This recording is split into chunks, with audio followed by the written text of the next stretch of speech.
La chefferie lui a demandé de faire un sujet sécurité à Aurillac.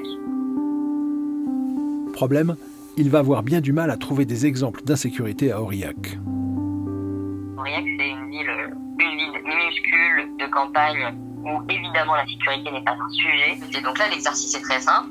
Tu vas dans la rue, tu tends le micro, tu vas voir plutôt des personnes âgées, tu leur demandes bonjour, est-ce que vous vous sentez en sécurité, en essayant de se raccrocher fébrilement à 2-3 faits divers qui auraient eu lieu dans le coin ou 2-3 altercations avec la police. La réponse des personnes âgées, ah bah oui, aujourd'hui c'est plus comme avant. On se sent moins en sécurité, j'ai mis une alarme chez moi, voilà. Donc ça, ce que tu viens de voir, c'est un journaliste du groupe de chez Bolloré qui est en train de te montrer comment est-ce qu'il manipule l'opinion publique avec les médias. Mais attends, avant qu'on parle des grands médias, viens regarder le résultat de ce fabuleux reportage. Il est 5 heures. Les campagnes ne sont plus épargnées et ce n'est pas qu'un sentiment d'insécurité.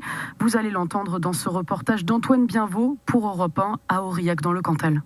Devant sa porte dans le centre d'Aurillac, Hélène a du mal à cacher son inquiétude. Quand on voit qu'on arrive à soit des cambriolages, soit des agressions, on commence à s'inquiéter quoi. Avant on disait ça arrive ailleurs, mais là ça arrive en pleine campagne quoi. Nathalie a elle déjà constaté une hausse de l'insécurité ces derniers temps. L'insécurité, la drogue, la peur, faire tenir la population dans la peur. Et c'est pour ça que les gens maintenant prennent conscience que les médias veulent nous maintenir dans un climat de peur et uniquement de manipulation. Voilà, c'est pour ça qu'on n'a plus confiance en vous, parce que on voit vos actions et c'est pour ça que la plupart du temps maintenant les gens vont se renseigner ailleurs que sur les médias dominants. D'ailleurs, si le gouvernement pouvait arrêter de les subventionner pour essayer de nous manipuler, ce serait sympa. On voit clairement les actions des groupes majoritaires, des personnes qui sont en domination concernant l'information. On a toujours les mêmes noms qui reviennent, payés avec nos impôts pour nous manipuler avec leurs méthodes. Mais ce contrôle, vous l'avez perdu lors du Cocorico, oui, où tous les médias dominants se sont mis tous en chœur pour répéter le même récit, le même narratif. C'est ce qu'on appelait communément la chambre d'écho. Vous avez tous répété les mêmes choses